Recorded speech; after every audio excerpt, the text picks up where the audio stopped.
Good morning, everybody. This is Dawn Shireen, and this is my podcast, Dancing with Bipolar Renew. Again, I know it's been months, and I'm going to apologize. However, I'm just going to tell you all that I've been putting a lot of my effort into starting the Rapid City Sentinel in order to continue my push to find the truth and, be transparent about things in my community. Not unsimilar to Flagstaff, but definitely better than Flagstaff. My mental health has not been great lately, and I'm going to get into this because this is what we do here. When you move and then you have that issue with the Stolen Valor dude who threatened to kill you, shoot you in the back, and nobody believes you, and then you just have this continuing fear. And then a new tenant moves in who basically just totally evaporated any boundaries I had by coming around my windows at night and knocking on them. And it triggered a thing in me, a big thing.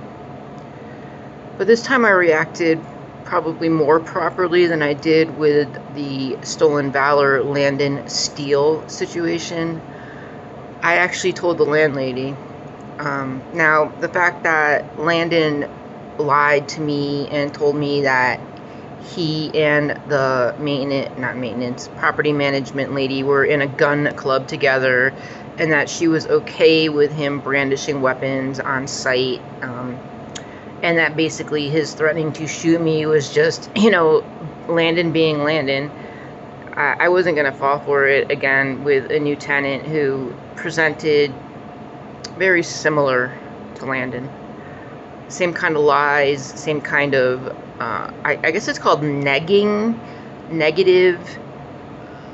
affection or something. But yeah, he said some really cruel stuff to me, which just shot me straight back to Landon.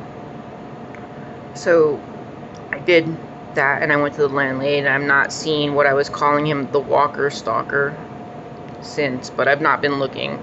I also locked myself down in my apartment for over a week, so I don't know what's going on.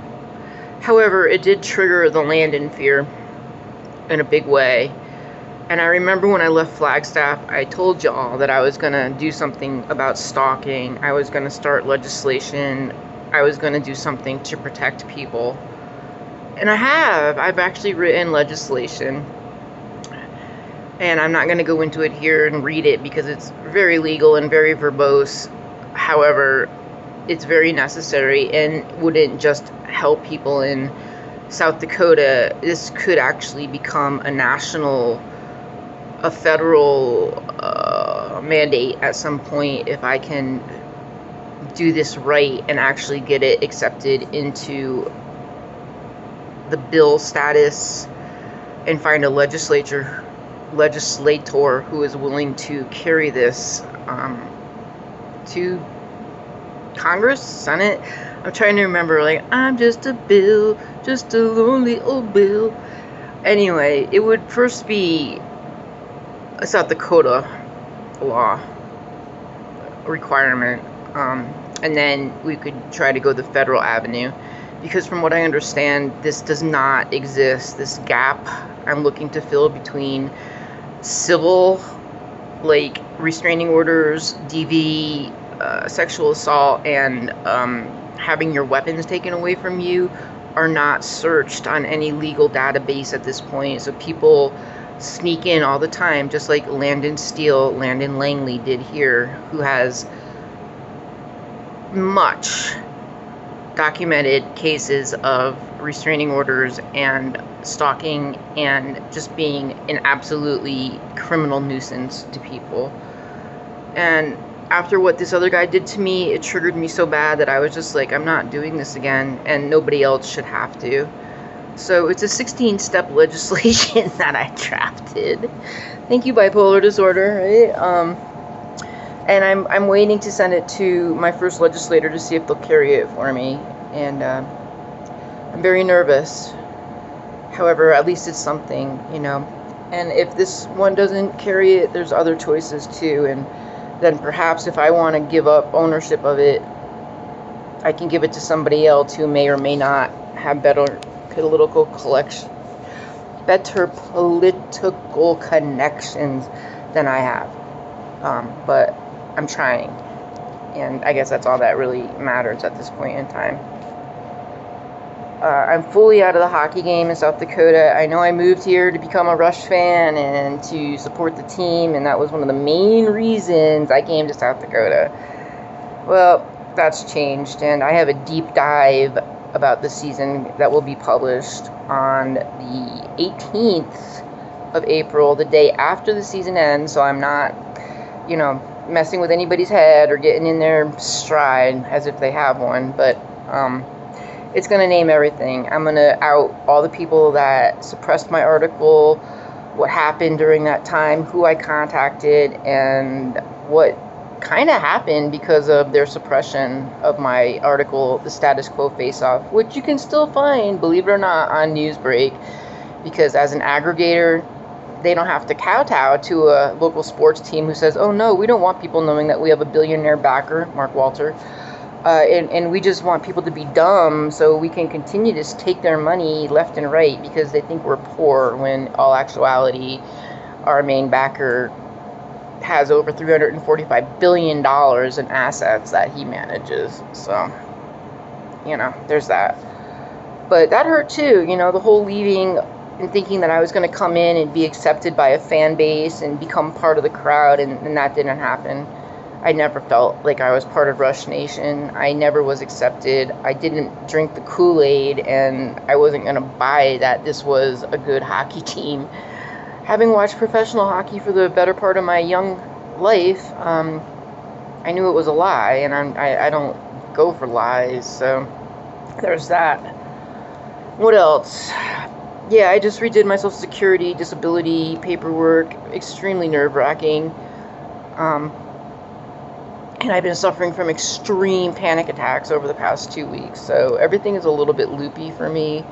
However, I am maintaining, I am eating, I am doing all the things, probably not like I should be doing, but I am managing to keep my basic needs together during this time. I lost my case manager from VOA. I lost her, and she's moved into a much better position. I'm very proud and happy for her. However, I have a huge hole right now where I had somebody I could go to when I had situations arise, and now I don't.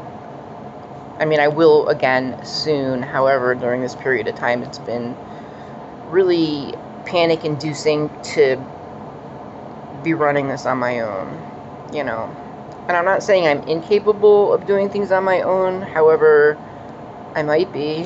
I don't know. These panic attacks these past couple of weeks have just been so severe and absolutely come from nowhere that I don't even know, except to just like get on the floor, feel the coldness, and just try to breathe through it. And that could be a maladaptive coping mechanism. I'm not sure, but it works for me. And after 2-3 hours, I can get back up off the floor and try to resume my normal life. That sounds bad, huh?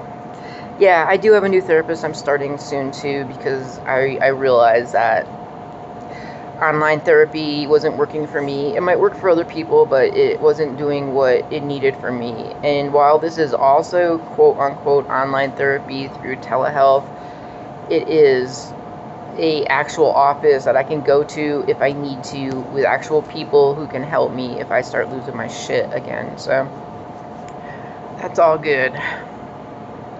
And I just want to keep this brief, just an update. I'm not going to keep doing these 20-minute things because it's not like it used to be.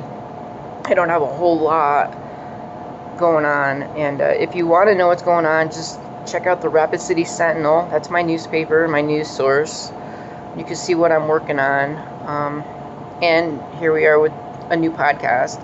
I'm going to try to hit this up more, but I'm not going to make any promises. But I just want you all to know that I am still alive. I am as well as possibly can be under the circumstances. And that I miss and love all of you. For real.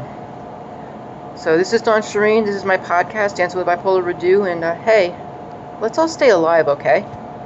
Later.